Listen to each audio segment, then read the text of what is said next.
Hi everyone, welcome back. I'm Ting, and I help you learn Chinese in a simple and practical way. In today's lesson, we're going to learn how to talk about the past in Chinese using the word 以前. This word can mean before or earlier, and it's very flexible in different sentence structures. I'll explain everything in English with simple Chinese examples, so it's easy to follow. You can also turn on subtitles and choose your preferred language. Let's get started. Hey everyone, and welcome. Today, we are diving into a super simple but really useful HSK3 grammar point, 以前.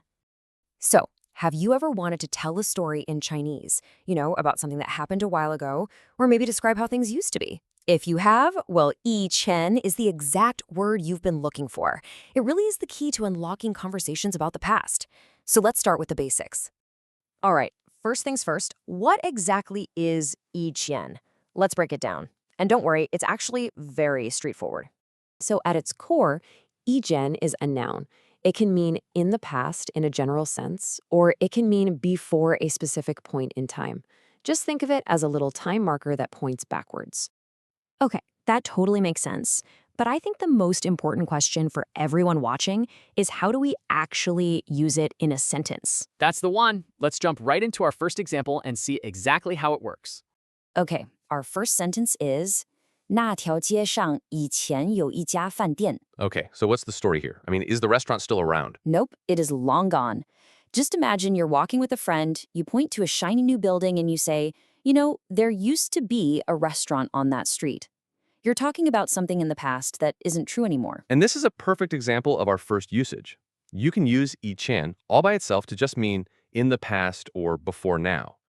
All right, now let's check out another really common way to use it. 春节以前我不打算回家. Oh, okay, wait a minute. This is interesting.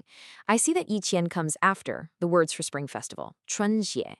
Does that change the meaning? It absolutely does. You've just spotted our second main pattern, putting a noun before 以前.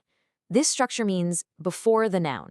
So in this sentence, it means before the Spring Festival. You can just picture someone looking at a calendar, pointing at the holiday, and talking about their plans for the time leading up to it. Let's try this one out in a real-life situation. I'll be person B at the ticket counter. Got it. I'll be person A. So, 你好，我要一张6月1号去北京的火车票。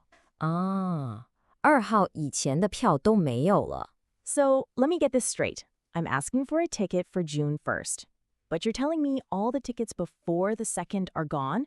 So, can I get my ticket or not? Unfortunately, no. And this is such a great practical example. 2号以前 means before the 2nd. Well, the only day before the 2nd is the 1st. So the ticket agent is really saying that all the tickets for June 1st are sold out. It's a perfect example of putting a date or a number right before 以前. All right, you've seen the main ways to use it. Let's do a super quick summary just to make sure everything sticks.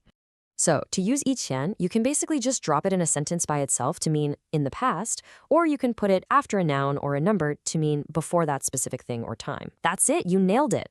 The restaurant example was used alone, the Spring Festival example was noun plus 以前, and the train ticket was number plus 以前. It's as simple as that. Great work today, everyone. Seriously, you did a fantastic job. You are totally ready to go out there and start talking about the past in Chinese. The key now is just to practice. And get ready for our next explainer, because we'll be tackling another essential HSK3 word, 应该, which, as you can see, means should. You should definitely join us for that one. Thanks for learning with us, and we'll see you next time. Bye for now. Great job finishing today's lesson. Now you know how to use 以前 to talk about earlier times and past situations in Chinese. If you'd like more personalized speaking practice and guidance, you can book a trial lesson through my Preply link in the description. If this lesson helped you, don't forget to like, subscribe, and turn on notifications so you won't miss the next lesson. In the next video, we'll learn 应该, how to say should in Chinese. See you next time.